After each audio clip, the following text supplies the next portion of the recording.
densidad, la conductividad térmica y esos valores los puedo obtener justamente de estas tablas, ¿no? Ahí, lo mismo para la altitud del Sol, o sea, cada una de estas variables ya están definidas. Fíjense que acá se utiliza para una temperatura horaria, ¿no? Para, en este caso, para una determinada hora, tengo estas características y para, en este caso, esto es hora solar, esta es hora lunar, creo, así es como se lo llama, se tiene estas otras constantes, ¿no? Entonces, con toda esa información, puedo calcular justamente los valores de X y de Y. Acá, por ejemplo, puedo calcular la altitud en grados solares. Puedo calcular también el valor del calor, es decir, los vatios por pie cuadrado, ¿no? Esto para una atmósfera limpia y para una atmósfera industrial. Bueno, ya son estos valores, ya están determinados. Lo único que tengo que saber es a qué altura justamente se encuentra mi línea. Mi línea normalmente, si es una línea de 500, debería de estar más o menos comprendida entre los 60 metros, ¿no? A nivel del piso terminal, entre 50 y 60 metros. Entonces, de ahí puedo agarrar y calcular estos valores.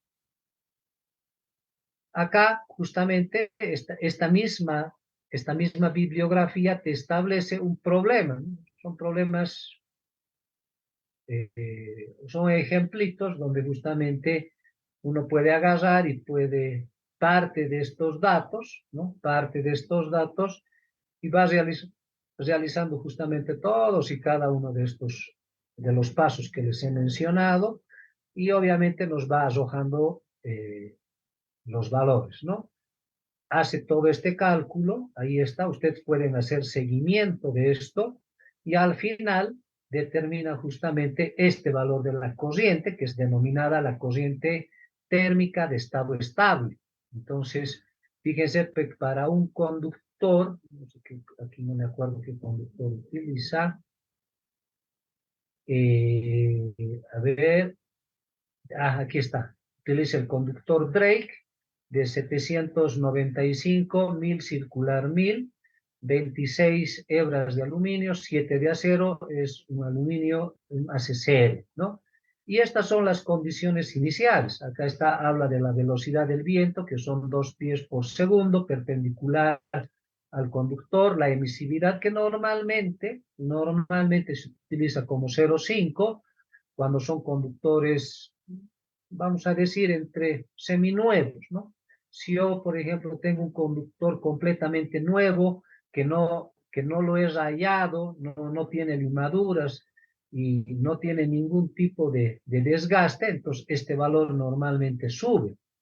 El valor de la absorcibilidad solar, que es el valor alfa, normalmente 0,5. La temperatura ambiente, por ejemplo, esta es una temperatura para, por ejemplo, la ciudad de Santa Cruz, ¿no? Santa Cruz, el Chaco tarijeño, se puede utilizar como temperatura ambiente de 40 grados centígrados. La temperatura del conductor máxima permisible dice que es de 100, aunque la literatura para líneas de transmisión establece sobre todo para los conductores ACCR o los conductores triple AC o AAAC, normalmente debería de ser de 85 grados centígrados, ¿ya? Pero aquí el problema dice que es de 100. Ahora, ustedes saben que existen varios tipos de conductores. Hay el AAC, hay el ACSR, hay el AAAC o también existe el ACCC, que son conductores con fibra de carbono y que obviamente este valor de temperatura va a irse modificando. Para un conductor, por ejemplo, ACCC, normalmente esta temperatura puede alcanzar inclusive los 200 o 220 grados centígrados, cosa muy distinta a los 85 grados centígrados que normalmente tiene su máxima temperatura los conductores ACC, ¿no?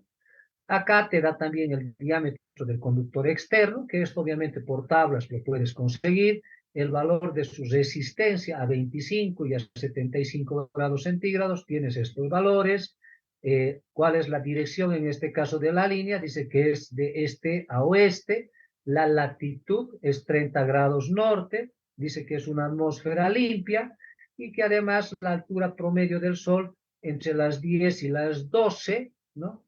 Se tiene que calcular este valor, dice, de la altitud promedio eh, entre las 10 y las 12 del mediodía, ¿no es cierto? Entonces, con estos datos, yo puedo empezar a realizar justamente todos y cada uno de estos cálculos y al final justamente establecer de que la corriente térmica es de 992. Yo les voy a pedir a ustedes en este momento, por favor, revisen ustedes en la bibliografía, en el internet, es decir, agarren y revisen qué valor de corriente normalmente debería de transportar el conductor Drake 795. Por favor, en este mismo momento, hagan esa revisión.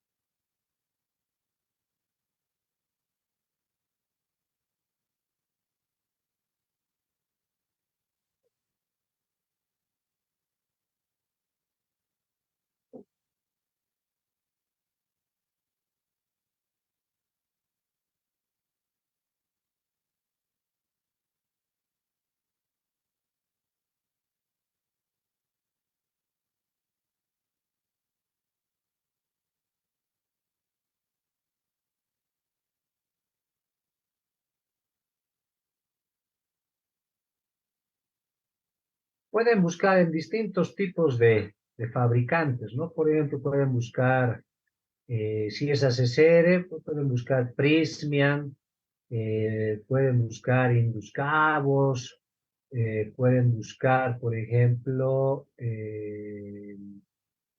a ver, mm,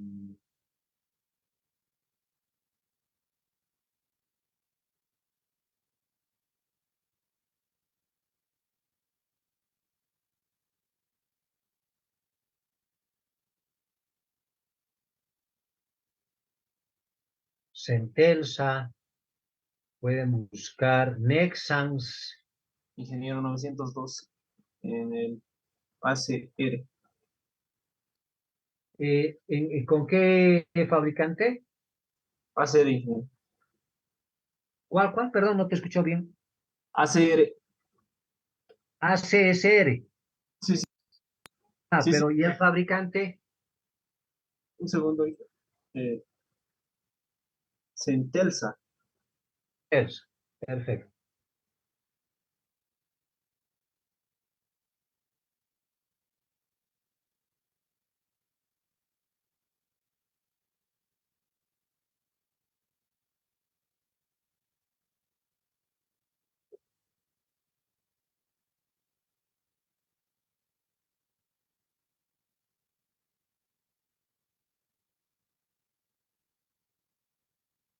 Creo que por aquí yo también tengo de ACCR. Bueno, solamente un poquito para su conocimiento, jóvenes, ya los conductores ACSR poco a poco ya están desapareciendo, ¿no? Eh, los conductores ACSR normalmente se los utiliza en lugares donde no existe mucha humedad, ¿no? Lugares, por ejemplo, en la India, van a ver de que puro conductor ACSR es utilizable. ¿Por qué? Porque justamente hay muy poca humedad y justamente la humedad es uno de los problemas porque acuérdense que es un conductor que tiene aluminio y acero. Entonces, normalmente cuando esa humedad penetra al interior del conductor, normalmente lo que incide es lo que tiene como desventaja es generar la corrosión. Entonces, por ejemplo, para las zonas costeras, por ejemplo, el lado de Chile, el lado de Argentina, o todos los países costeros no utilizan el conductor ACCR, ¿no? Normalmente ahí, por ejemplo, utilizan bastante el conductor AAAC, ¿no? y que creo que es lo más conveniente. Uno, por el tema de que las tensiones máximas son más altas que un conductor, bueno, no tan altas que un conductor ACCL, pero, pero estos conductores ya no tienen alma de acero, entonces ya no tienen los problemas de corrosión. Dije en la marca Nexan he encontrado En la marca Nexan, sí, ¿con qué valor está ahí? 897 amperios al aire libre. 897, perfecto. Sí. Ya, su otro compañero decía que eran 912.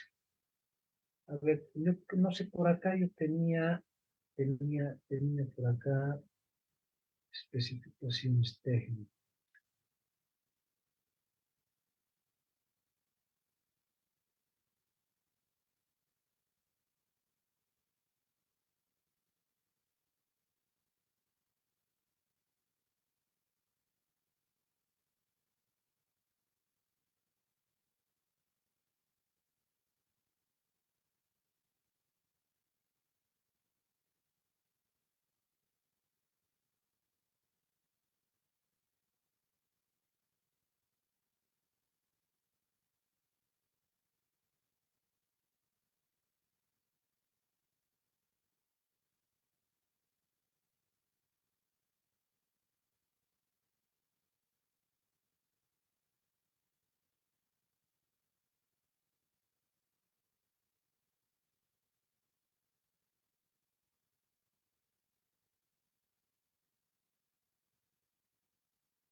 A ver, les voy a mostrar acá. Yo tengo una tablita que me he generado.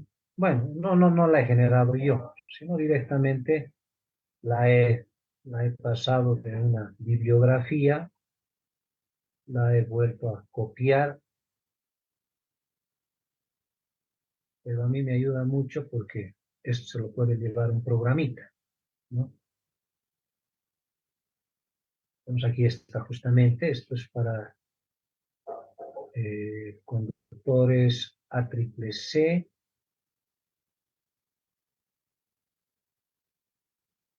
y este es para los conductores ACCR.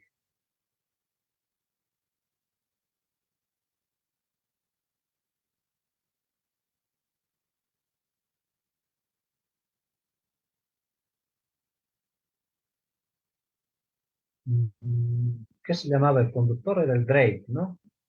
Entonces, fíjense que acá el conductor Drake, o sea, para un conductor ACCR, aquí está, 795 es correcto, 26A7 también es correcto, este lleva 2 capas de aluminio, significa que este lleva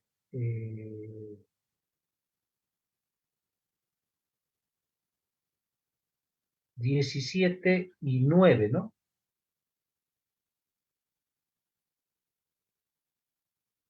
17 y 9.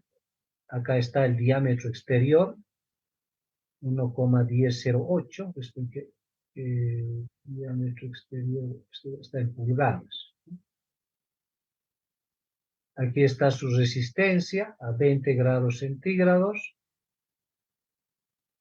Y para una frecuencia de 60 Hz, fíjense, también nos da los ohmios milla, ¿no? Nos da el radio medio geométrico, 0,0373, y nos da la reactancia inductiva y la reactancia capacitiva. Esto lo pueden, me acuerdo, creo que esto es del libro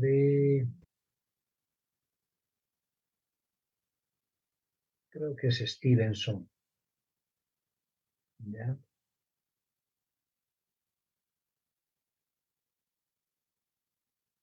no, es de la Asociación de Aluminio, Aluminum Electrical Conductor Handbook, la de la eh,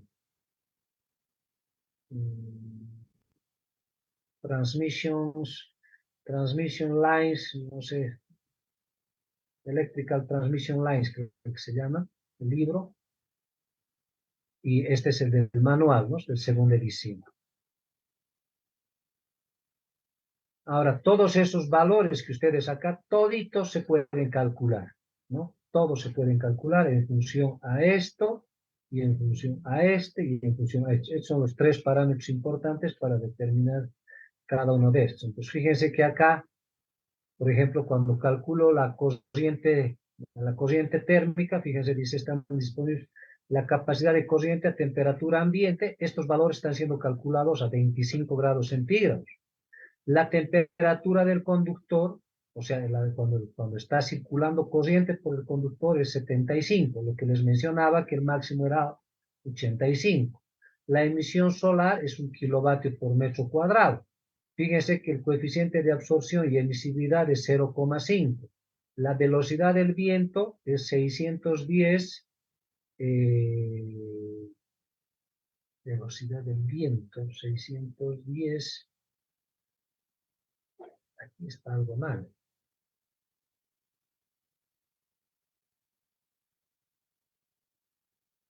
Acá solamente debería de ser,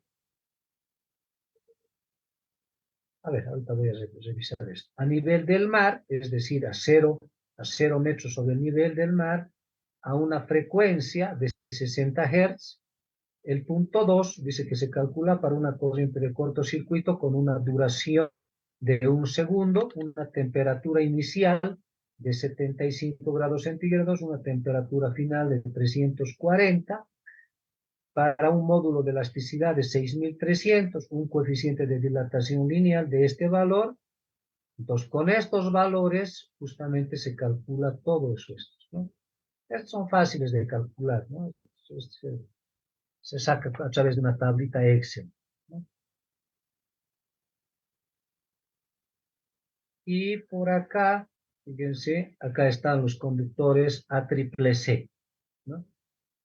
Acá, por ejemplo, si ustedes lo ven, está también el conductor, el Drake. Pero el Drake acá eh, tiene un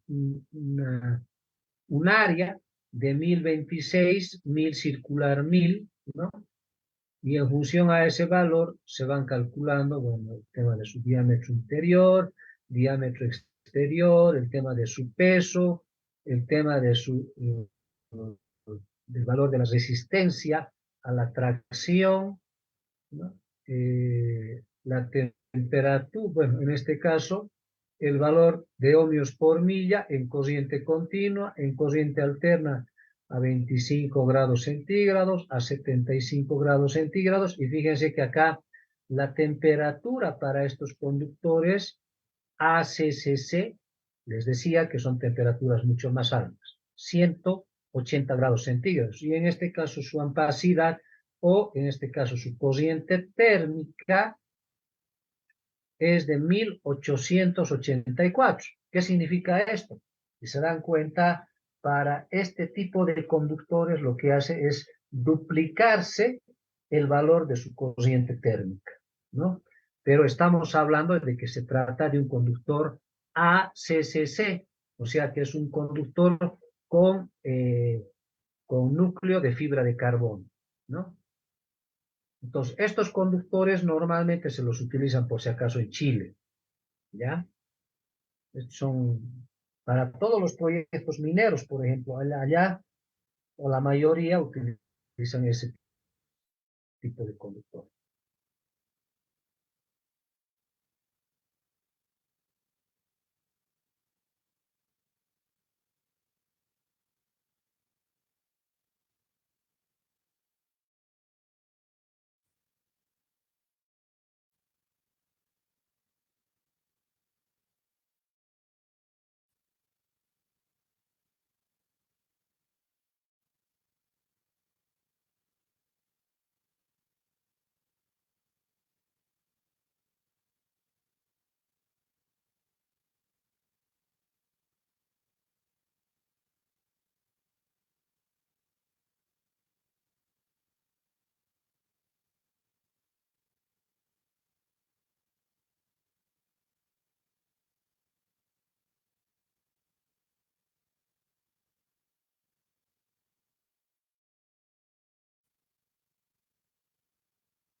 Bueno, entonces, con esa información, jóvenes, siempre es importante,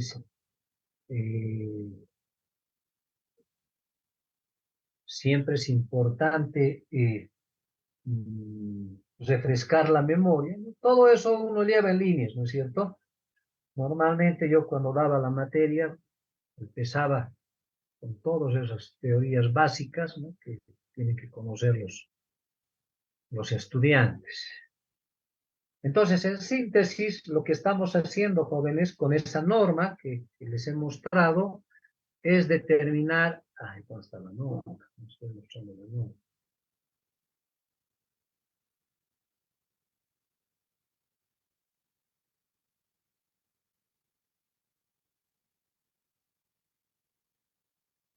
Ok, entonces, con esta norma, han visto que todos estos cálculos al final se traducen en obtener este valor de cociente. Entonces, esas tablas que ustedes ven o esos valores que sus compañeros han mencionado, los fabricantes lo que hacen es considerar sus variables o datos de entrada. Los datos de entrada han visto que es la emisividad, la absorcividad, el valor de la radiación solar, el valor del azimut, el valor de la velocidad del viento y todos cada uno de esos valores que son valores estadísticos que se pueden obtener para cada lugar determinado. Entonces, en este caso, yo he obtenido, bueno, en este caso, este ejemplo obtiene como un valor de corriente térmica de 992. ¿Puede variar en función a los 912 que su compañero ha obtenido? Sí, puede existir esa diferencia. La diferencia en lo obtenido en esa bibliografía con lo obtenido en este valor, ¿cuál creen que sería? ¿Por qué se da esa diferencia? Ingeniero, creo que es por el tipo de material. No, Tal vez los parámetros que hemos usado en este cálculo son diferentes a los que fueron usados por el que hizo por el el fabricante. fabricante. Claro, ahí está la diferencia, jóvenes. En este ejemplo, esta normativa, la normativa IEEE, la 738, ha establecido ciertas condiciones iniciales, ¿no? Estas son las condiciones iniciales. Entonces, acá, por ejemplo, en el anterior, lo que yo les mostraba, la temperatura ambiente del aire era, por ejemplo, 25 grados o 20 grados centígrados. Acá es 40. Y ahí hay una diferencia. La temperatura del conductor ahí era 75 o 85, aquí es 100. Este valor de 1.18 es el mismo. Este valor de resistencia a 25 grados centígrados es el mismo. La resistencia corriente continua también a 75 grados centígrados es la misma. ¿Qué va a variar? Por ejemplo, acá va a variar, por ejemplo, la dirección, en este caso, este-oeste. Puede ser que en otro caso sea noroeste o noreste, ¿no? Que la latitud sea distinta, que la atmósfera en este caso es una atmósfera limpia, en el otro puede ser una atmósfera industrial. Puede ser que el valor promedio, en este caso del Sol, porque justamente la mayor radiación solar para este ejemplo está asumiendo entre las 10 y las 12 del mediodía.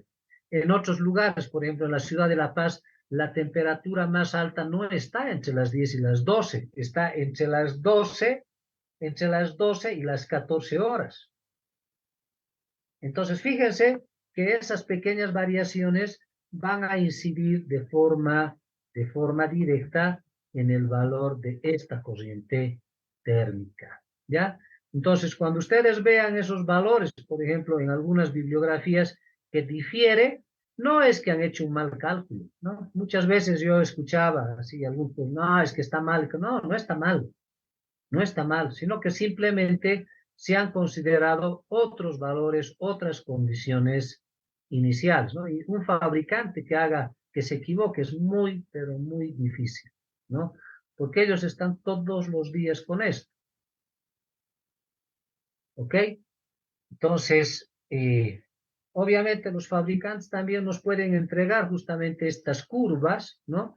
Estas curvas para distintas horas del día, para distintas temperaturas. Aquí sería interesante de que ustedes agarren y vayan leyendo, ¿no? ¿A qué se refiere justamente con cada una de estas variables que son utilizadas para este cálculo? Les voy a compartir este documento, porque al final de cuentas la información sirve para eso, ¿no? Para compartirla y que ustedes, sobre todo, pues la utilicen. Creo que sería eso lo más importante. A ver, ¿dónde están? Normas.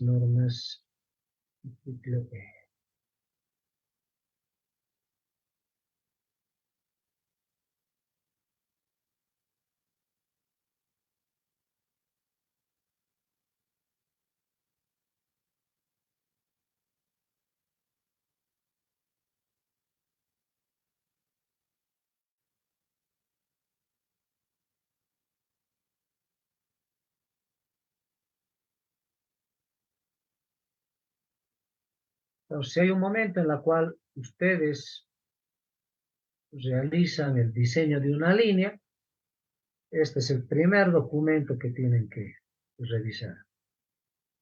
Se los he enviado al grupo de WhatsApp para que pueda ser utilizado por cualquiera de ustedes.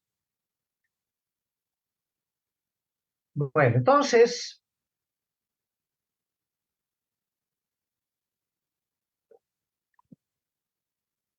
fíjense que cuando uno empieza a hablar de líneas, pues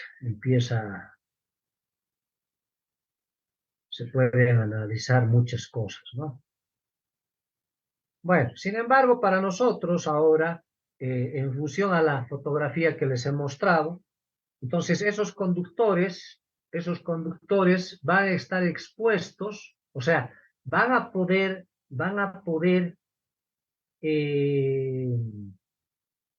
transportar un determinado valor de corriente en función a las condiciones sobre las cuales o en el lugar donde se instale, por ejemplo, se monten estas líneas de transmisión.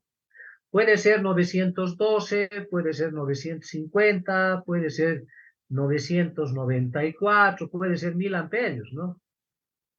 Va a depender de esas condiciones. Pero más o menos vamos a tener un rango reducido, porque tampoco no puedo decir de que el valor de la corriente va a pasar de 900, digamos, a 1500, imposible, no se va a dar esas condiciones.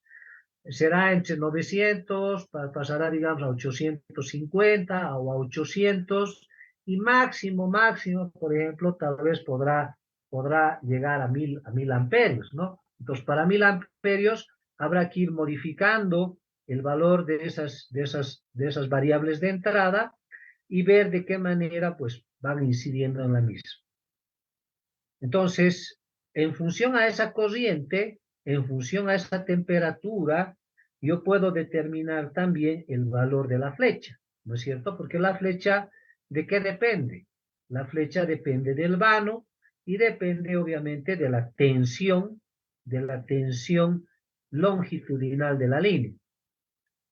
Ahora, esa flecha, como les decía, para una línea de 500 kV puede ser 12 metros, 15 metros, 18 metros, 20, hasta 24 metros más o menos, ¿no?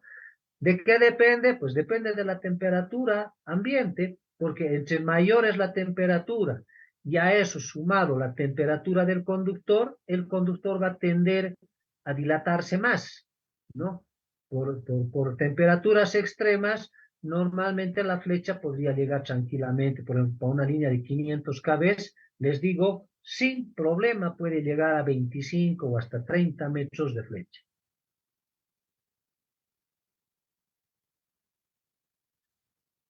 Ahora, Otro aspecto,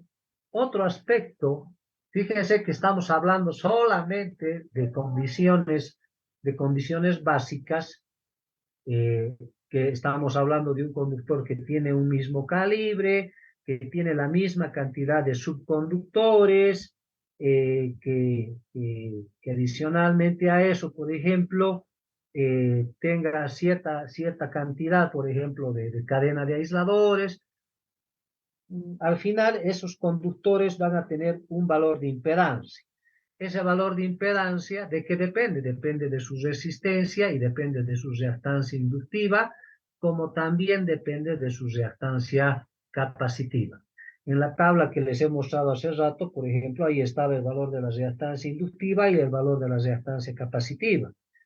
Pero esas dos variables normalmente dependen de la configuración geométrica de una línea de transmisión. Es decir, depende, uno, del radio medio geométrico, depende del radio de los conductores y, en este caso, del valor del neperiano, ¿no? Acuérdense que hay una formulita para calcular la reactancia inductiva que dice que es igual la reactancia inductiva, no la reactancia inductiva, sino la inductancia, el valor de L, no es otra cosa que 2 por 10 a la menos 4 por el neperiano de la distancia media geométrica sobre el radio medio geométrico, y esto está expresada en ohmios por kilómetro, ¿no es cierto? Esa es la formulita que todos y cada uno de nosotros conocen.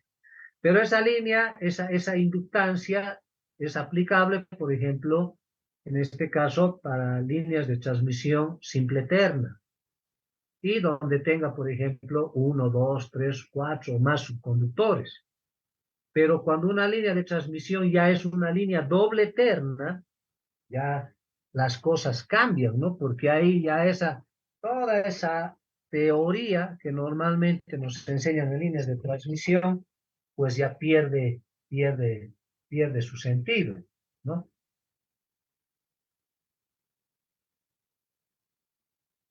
Pues, ¿qué quiero decir con esto? Quiero decir de que cuando yo tengo, por ejemplo, una línea de transmisión, no, esto no es necesario que ustedes hagan nada. Puedo tener así, puedo tener así, puedo tener así. Entonces acá puedo tener un conductor, acá puedo tener otro conductor, acá puedo tener otro. Para este tipo de configuraciones, esta es una línea simple eterna. ¿Por qué se llama simple eterna, jóvenes?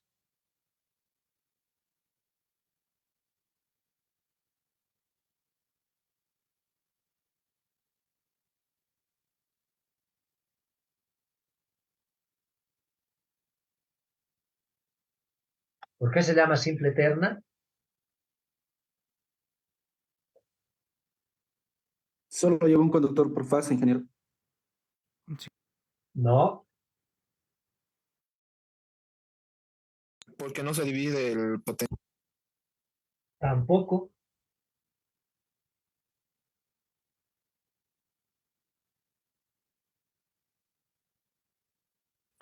Ingeniero, porque solamente es una línea trifásica, ¿no? No consta de doble. O sea, ¿cómo explica? A ver qué son R, S y T. Y una línea doble eterna. Sería para otro grupo más, ¿no? De la misma configuración.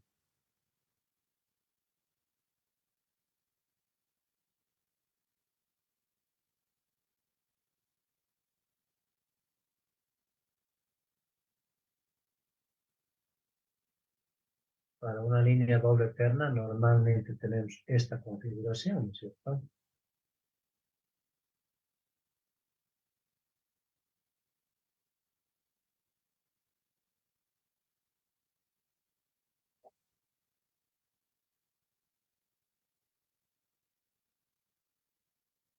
Entonces, si solamente yo me fijo en esto, a esto lo llamo simple eterno, porque consta de 3 fases. Por eso se llama simple terna. Terna viene de 3, ¿no? Entonces, esto es simple terna. este sistema también es simple terna. ¿En qué se diferencian esas dos configuraciones?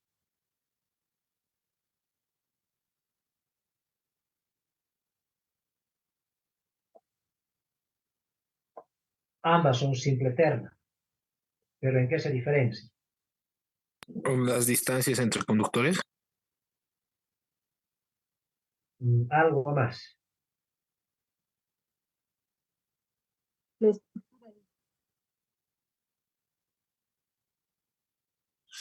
La simple terna, ingeniero, es coplanar vertical, nada más, es la diferencia, diseño natural en los sistemas de circuito simple. Y el segundo caso,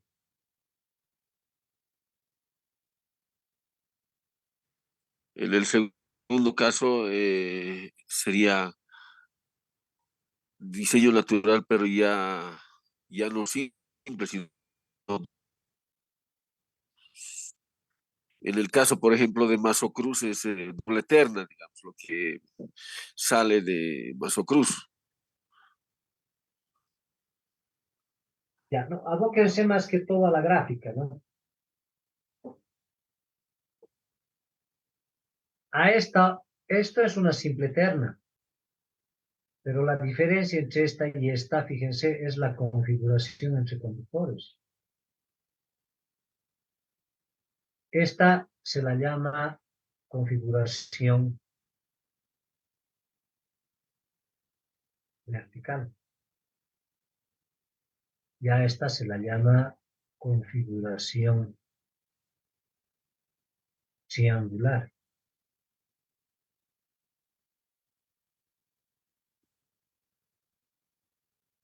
Ahora, en este caso, fíjense, al tener esta otra terna, esta otra simple terna, la composición de ambas la llamamos nosotros doble terna. Pero, si esta es la fase A, esta es la fase B y esta es la fase C, a esta la vamos a llamar A', a esta la llamamos B' y a esta la llamamos C'. Entonces, si esto nosotros ahora vamos hacia atrás,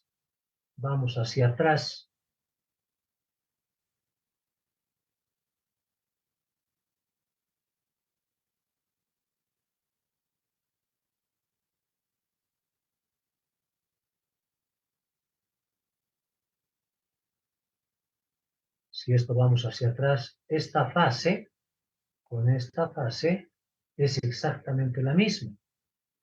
¿Qué es lo que se está haciendo? En la subestación donde tenemos el marco de ingreso a la subestación, ¿no? Acá,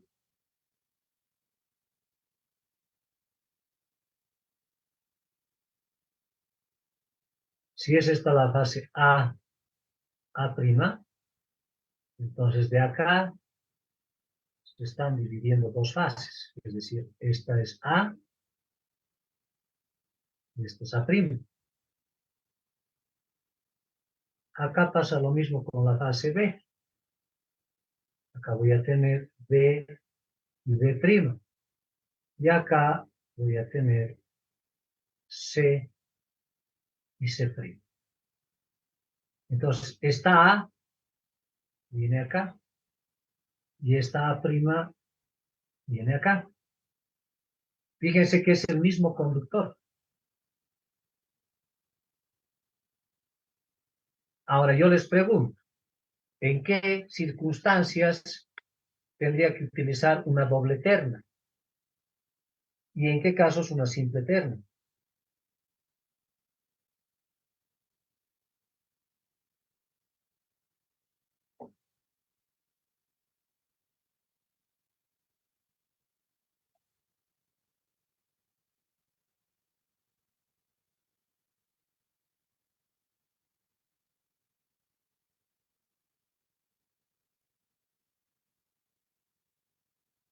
¿Cuándo utilizarían ustedes una línea simple eterna, jóvenes? Inge, buen día. Va a depender del flujo de potencia que circule o se consuma en a diferente localidad a la cual preste servicio, o si no, la capacidad de transporte en potencia.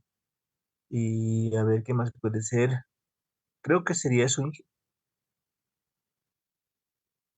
Inge, tal vez sería para hacer un circuito en anillo, ¿no? Porque si no, si fuera por la capacidad conductiva simplemente, sería por el mismo, por una simple eterna. No habría necesidad de separarlos. No sé, tal vez esté equivocado, señor Inge. A ver, ¿por qué dividimos, por ejemplo, un conductor en 4 subconductores? ¿Cuál es la razón? Por la corriente, ingeniero. Ya, por la corriente. ¿Qué más? Por el peso del conductor sería. Peso del conductor. Ya, muy bien. Entonces, normalmente dividimos nosotros en 2, 3 o 4 conductores justamente por eso. Pero no es la razón fundamental. ¿Cuál es la razón fundamental para dividir entre, por ejemplo, entre 4 o 6 conductores? Sobre todo en líneas arriba de 230 kb. ¿Qué les han enseñado en líneas?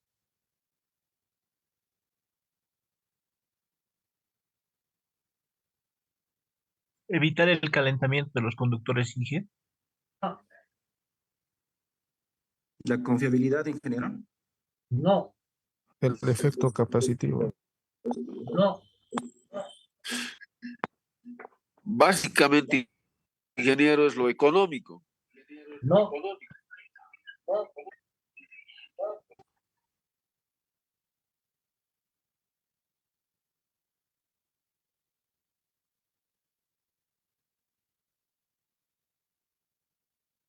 ¿Se rinden? Sí, sí, nos rendimos. Se rinden muy fácil.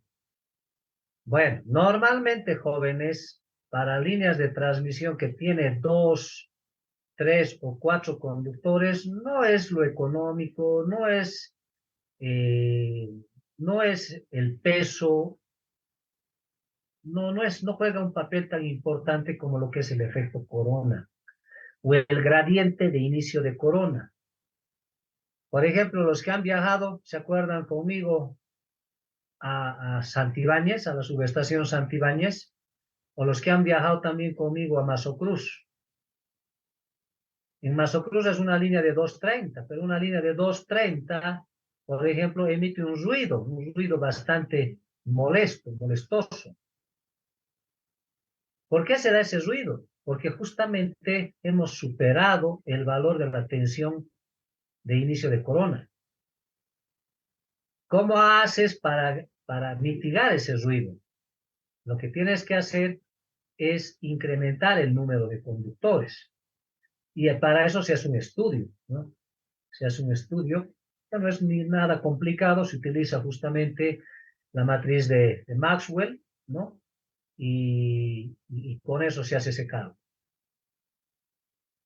Y ahí se calcula la tensión crítica de inicio de corona y se tiene que trabajar con 1, 2, 3, 4 conductores. Y esa tensión de inicio de corona depende mucho de la densidad del aire, depende del radio del conductor y depende de algún otro parámetro que ya no me acuerdo ahorita bien la fórmula, si no se los escribiría.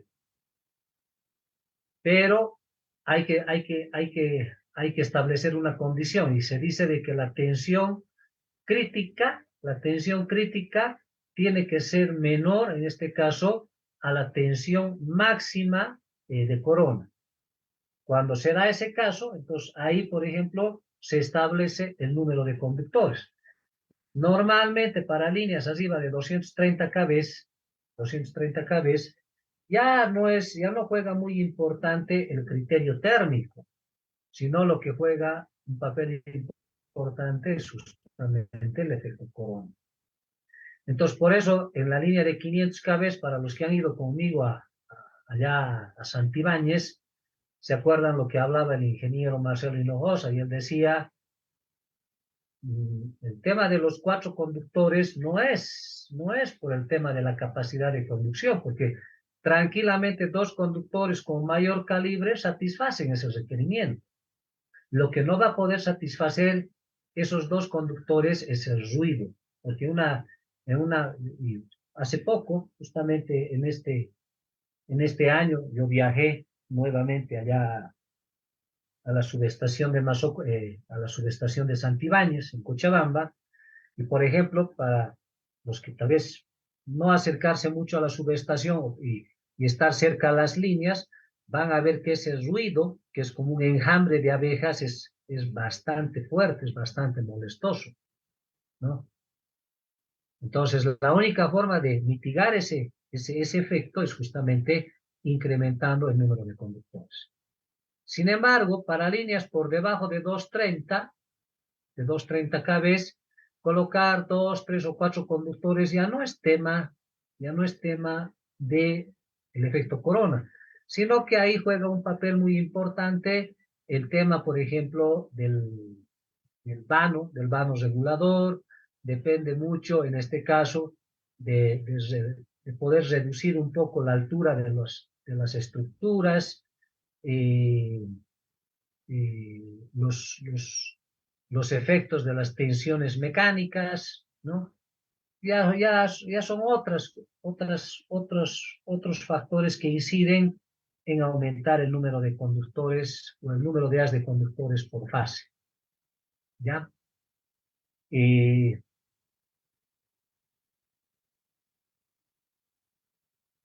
esas son, digamos, algunas de las consideraciones básicas que tenemos que tener siempre presente. Bueno, fíjense, hemos empezado y ni siquiera hemos avanzado. Sin embargo, ¿para qué se ha hecho toda esta explicación? Inicialmente, de acuerdo entonces a las tablas de los fabricantes, yo puedo conocer la reactancia inductiva, puedo conocer la reactancia capacitiva, puedo conocer la resistencia del conductor para una terna con 2 subconductores, con 3, con 4 subconductores, y puedo hacer lo mismo también para sistemas doble terna.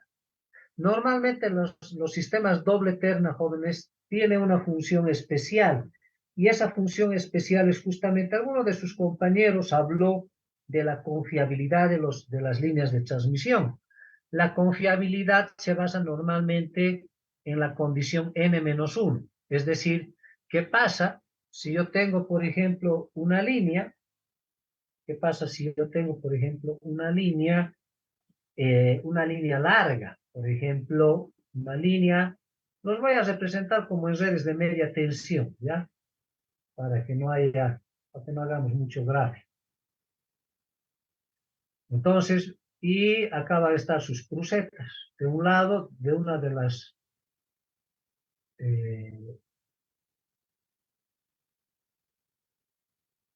de una terna y de la otra terna. Acá está el conductor, aquí está el otro conductor, conductor. Y aquí está de la otra terna.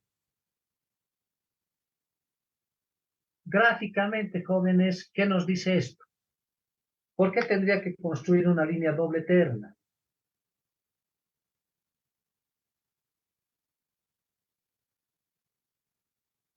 ¿Han escuchado el criterio n-1?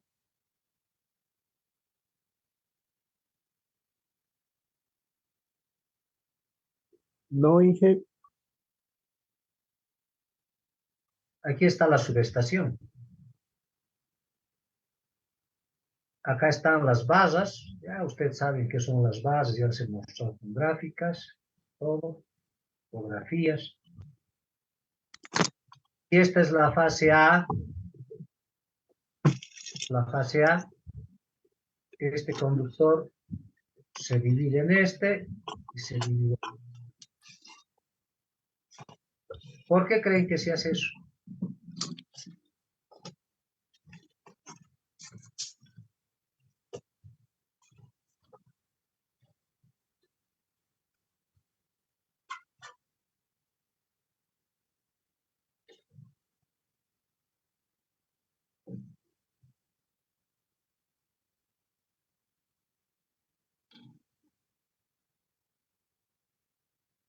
Son por temas de confiabilidad. ¿Qué pasaría si por alguna razón se rompe este conductor?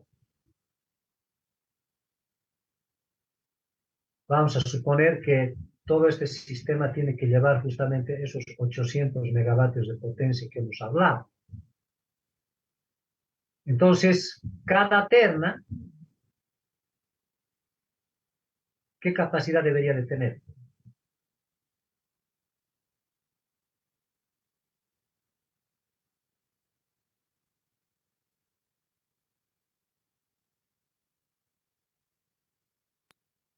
Tendría que ser de 800, ingeniero, porque si estamos hablando de confiabilidad. Dame la razón, ¿por qué 800? En caso de que uno se rompa, el otro conductor tendría que soportar toda la carga, ¿no? Perfecto. A eso se llama justamente el criterio N-1. ¿Qué dice el criterio N-1? O sea, este sistema en condiciones normales, ambas ternas tienen que entregar los 800 megavatios. Hemos calculado que la corriente era de 912 amperios. Entonces, esta primera terna tiene que tener esa capacidad. Y esta segunda terna tiene que tener también la capacidad de 912 amperios. Pero en condiciones normales, ¿qué corriente debería circular por cada terna?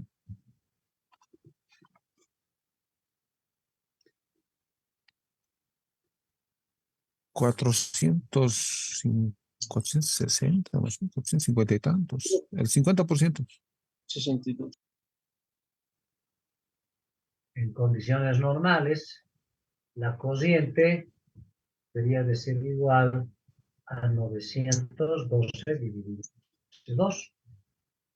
¿No? ¿Por qué? Porque de acá, fíjense, si esta es la fase A, ¿se acuerdan lo que les he explicado? Esta era A y esta era A'. Entonces, esto significa que es 456 amperios. Entonces, en condiciones normales, tiene que circular 456 amperios por cada terna, en cada fase. Pero si esta línea por alguna razón se rompe, se quiebra, existe una falla de aislación y toda esta línea sale fuera de servicio, entonces la corriente de la barra A tiene que circular por este sentido. Pero yo no puedo reducirle la potencia. La potencia tiene que seguir siendo la misma, 800 megawatts, porque yo no le puedo decir a mi cliente, sabes que he tenido la rotura de un conductor y por lo tanto te voy a tener que entregar solamente el 50% de la potencia que tú requieres. ¿No? Él agarra y me demanda. Entonces, ambas ternas tienen que tener la capacidad de 800 megavatios con una capacidad de corriente de 912 amperios. Esta es importante que se construyen las líneas doble terna, porque en caso de falla seguir transportando la potencia para las cuales han sido diseñadas. Ahora, esto es uno de los factores más importantes, ¿no? Este es uno de los factores más importantes. El otro factor ya son factores mecánicos, ya son factores eléctricos. ¿Por qué? Porque si por ejemplo, tiene un calibre determinado,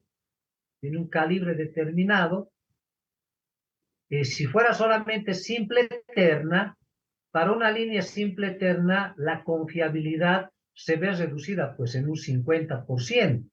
Pero normalmente una línea muy difícil que falle. Nosotros en nuestros sistemas tenemos varios sistemas de transmisión simple eterna, no necesitamos doble terna. Pero cuando colocamos doble terna, cuando colocamos esta doble terna, otra razón es por incrementar la capacidad de transmisión.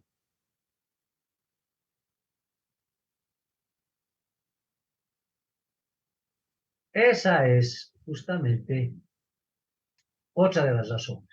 Entonces, si yo, por ejemplo, con una línea simple eterna, si yo solamente puedo llevar 800 megavatios, voy a tener que desenergizar esa red eléctrica o esa línea de transmisión y cambiarle los conductores para seguramente, digamos, duplicar la potencia, digamos, 1600 megavatios. Entonces, ¿qué tendré que hacer? Pues tendré que cambiar todos los conductores, tendré que aumentar el número de aisladores en cada cadena de aisladores, y en algún caso tendré que aumentar el tamaño de mis torres, ¿no es cierto? Entonces, para línea simple eterna eso es muy complicado. En el caso de una línea doble eterna, las cosas son más sencillas. ¿Por qué? Porque justamente incrementando una terna adicional, ¿no? En una terna puedo trabajar, por ejemplo, con un determinado calibre, y en el otro, esta otra, yo la puedo acá abrir, esta línea, y trabajar sobre toda la línea. Y acá yo le puedo agarrar y cambiar el calibre del conductor. Entonces, si estaba despachando 800 megavatios, ahora puedo despachar 1000, 1200, 1400, 1600. Una vez que termine de hacer ese trabajo, que lo puedo hacer en línea viva, o sea, esta está funcionando, y esta va a estar desenergizada, ¿no? Entonces, en la que está funcionando va a seguir entregando la potencia, es decir, la confiabilidad de mi sistema se sigue manteniendo. Para una línea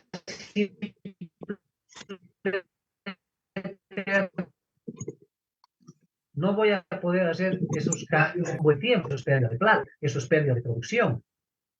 Mientras tanto, en una línea de doble eterna, en una la desenergizo y la otra voy a seguirla manteniendo energizada. Entonces, una vez que termine de hacer los trabajos en esta primera terna, termino de hacer y luego de eso voy a abrir ya también esta otra.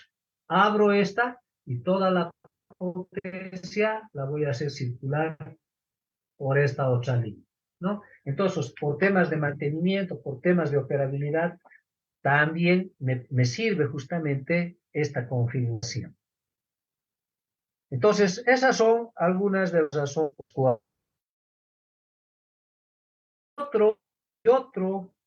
Y otra condición importante de todo esto es por el tema de espacio.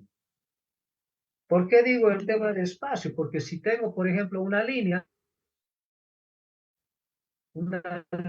simple eterna, acá por ejemplo tengo esta línea simple eterna, esta línea simple eterna necesita un derecho de servidumbre. Por ejemplo, es 40 metros. Si es una línea en 500, va a ser más o menos entre 60 y 90 metros. Esto si digamos fuese simple eterna. Si yo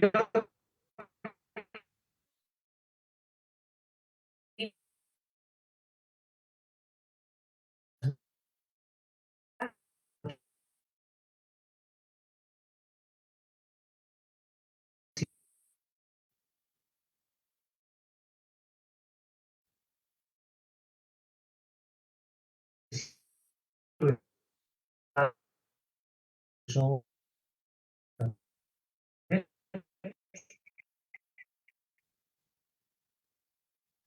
¿qué pasa con una línea doble eterna? Con una línea doble eterna, ¿qué pasa de servidumbre?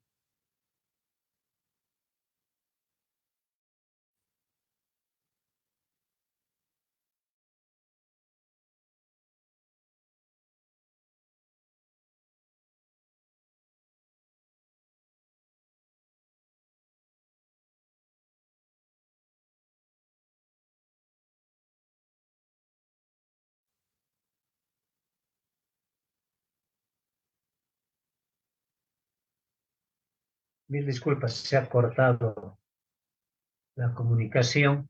Les decía, ¿qué pasa con una línea doble eterna? ¿Qué pasa con su derecho de servidumbre? ¿Se incrementa? ¿Se mantiene? ¿Se reduce? ¿Qué dicen ustedes? Ingeniero, se incrementa.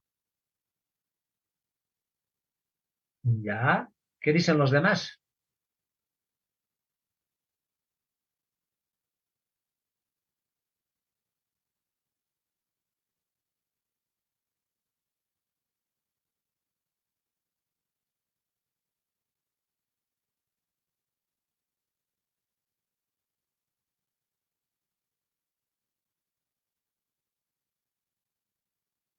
Fíjense que si acá yo tengo mi línea simple eterna y aumento esta otra,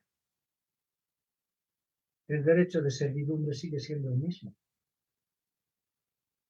Y no es lo mismo, por ejemplo, que tener dos líneas simple eternas que tienen un derecho de servidumbre establecido, pero adicionalmente a esto yo necesito tener también una distancia de seguridad entre otra línea, por ejemplo, en otra línea simple eterna.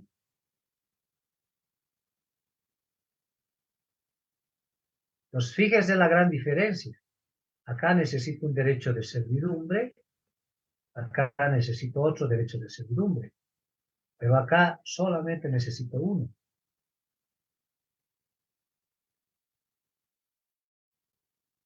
Entonces, otra razón importante de construir las líneas doble terna es en algunos casos donde, por ejemplo, estas líneas tienen que ir por la ciudad, por ejemplo, donde yo no me puedo dar el lujo de tener esta distancia en relación a esta. Acá, por ejemplo, yo tengo, como les decía, entre 60 y 90 metros. Acá tengo, por ejemplo, qué sé yo, tengo 50. Acá tengo 50 y aquí esta otra distancia puede ser 100 metros. Fíjese, acá ya duplico el derecho de servidumbre. Y esa duplicidad me implica ¿qué? Me implica mayor espacio, por lo tanto, mayor costo, porque voy a tener que comprar o tener el derecho de propiedad de todo ese derecho de servidumbre y comprarles a los dueños de esos terrenos. Y eso me va a costar plata. Entonces, por eso, cuando uno proyecta una línea, tiene que tener mucho cuidado en el tema de poder establecer si va a ser una línea simple eterna o una línea doble eterna, ¿no? Pues esa es otra de las razones fundamentales por las cuales se diseña en doble eterna. Pero, como les digo, tengo que conocer la proyección de mi demanda para los próximos 20, 30, 40 años, ¿no? Que es justamente el periodo con el cual se diseña una línea de transmisión. Actualmente, por ejemplo, la ley de electricidad establece que las líneas deben de construirse para un promedio mínimo de 30 años, ¿no? Entonces, en los 30 años yo no tengo por qué, por ejemplo, hacer este gasto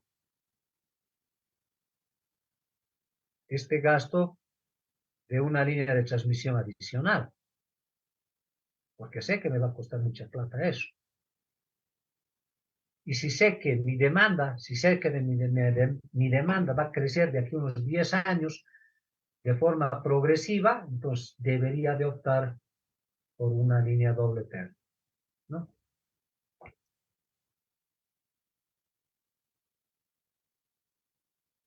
Bueno, jóvenes, voy a pedirles un favor. Tengo que estar 11 de la mañana junto a nuestros pares acreditadores. Esta mañana también por eso llegué un poquito tarde, porque fui a recogerla a la doctora Virginia Laura Ballarín del aeropuerto. Ella llegó a las 6 de la mañana. Bueno, tenía que llegar su vuelo a las 6:40, 6:30, 6:40. Bueno, se retrasó un poco.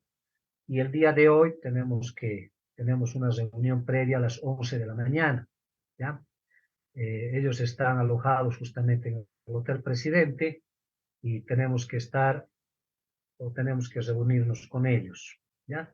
Voy a pedirles, por favor, esa comprensión para que la próxima semana ya podamos continuar. Este proceso de acreditación empieza por si acaso el día de mañana, sobre todo para los eléctricos. Estamos mañana miércoles, jueves y viernes. Son 3 días de intenso trabajo porque hay que estar junto a nuestros delegados. Formo parte de las comisiones, de las de las cuatro comisiones dentro de la carrera, entonces tengo que estar presente. Pero ya la próxima semana todo este proceso de acreditación ya termina, ¿ya?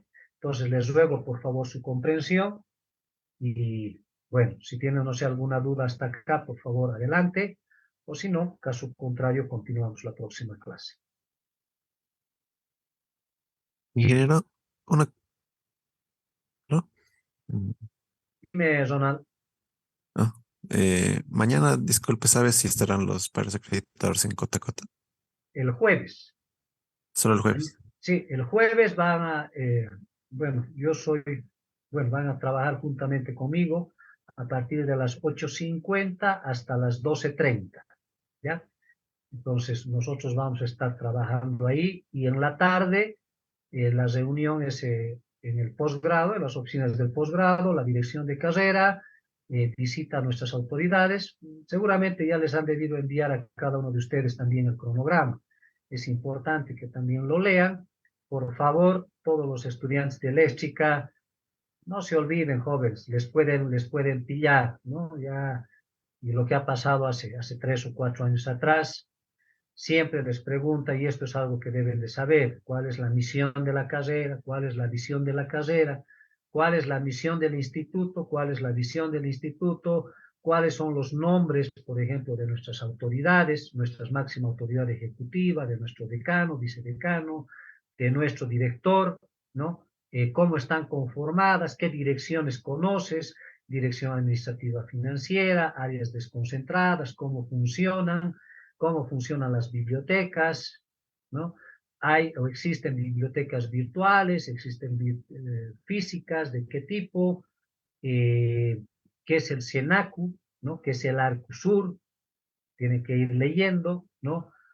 Las observaciones que nos han hecho el 2018, toda esa información, jóvenes, el ingeniero Rodney Miranda la ha ido compartiendo con los distintos estudiantes. Entonces les pediría, por favor, lean, porque si ellos agarran y les pillan ustedes así, en algún momento, ténganlo por seguro que eso son valiosos puntos que vamos a perder, ¿ya? Entonces, si no hay preguntas o consultas, podría facilitarnos el cronograma de actividad. Ya, les voy a enviar, por favor, de unos minutitos más, tengo que alistarme en este momento, voy a enviarles a mis grupos de trabajo. Ingeniero, buen día. Solo una cosita, quisiera pedirle por favor que A ver, los de adelante. hace 15 días del martes, esa leccioncita, si nos puede cargar para el WhatsApp para que podamos repasar. Y otra cosa, aprovechando, ¿De cuál me digamos, dices? Perdón. de hace 15 días del martes, era unas matrices que estábamos, Ya. Sí. por El favor, modelamiento del generador, ¿eso lo se que olvidó hemos visto. cargar? Sí. Sí, eso se olvidó cargar. Y otra cosita, aprovechando este medio, ingeniero, solo desear que nuestra carrera, desde la cabeza, ustedes que son los que están en esto de la acreditación, la parte administrativa y los alumnos, deseamos fervientemente que nos vaya muy bien esta vez y que podamos vencer todos los parámetros para poder conseguir esto, que va a ser el bien de nuestra carrera, de la facultad y de la universidad como tal, ¿no? De todas maneras, hacer votos de que todo salga bien y seguir adelante con esto de la acreditación. Gracias, ingeniero. Perfecto, muchísimas gracias, muchas gracias por tus buenos deseos, pero sin embargo, creo que ustedes son los que aportan el otro 50%. Entonces, 50% lo vamos a hacer los docentes. Hemos trabajado mucho tiempo para llegar a este momento. Hemos tratado de regularizar todos los temas administrativos. Hemos tratado de hacer todo lo que ha estado a nuestro alcance en función a los recursos disponibles, pero sin embargo el 50% jóvenes depende de ustedes. Depende de que ustedes estén ahí, participen de las actividades, no se hagan pillar con algunas preguntas que a veces son muy obvias. Por ejemplo, si alguien les dice, por ejemplo, ¿cuándo se ha creado la carrera? ¿Qué año se ha creado la carrera de ingeniería eléctrica? o cuántas materias tiene, por ejemplo, la carrera de ingeniería eléctrica, o qué programas maneja la carrera de ingeniería eléctrica. Entonces, fíjense que si uno no está preparado, entonces, por mucho que hagamos nosotros todo el esfuerzo necesario, el otro 50% jóvenes son ustedes los que van a marcar la diferencia. Entonces, les pido, por favor, sé que a veces es un poco pesado leer mucha información, pero hay que hacerlo, ¿no? Y hay que conocer algo de historia. Aquí, por ejemplo, si fuera un par acreditador, les diría, por ejemplo, cuántos docentes, por ejemplo, tiene, ¿no? ¿Cuántos docentes tiene usted en la carrera? ¿Serán 10? ¿Serán 20? ¿Serán 30? ¿Serán 50? ¿Serán 54? ¿Serán 53? ¿Serán 60? ¿No? Por ejemplo, cuántos auxiliares, por ejemplo, cuenta la carrera? ¿Serán 5? ¿Serán 10? ¿Serán 20?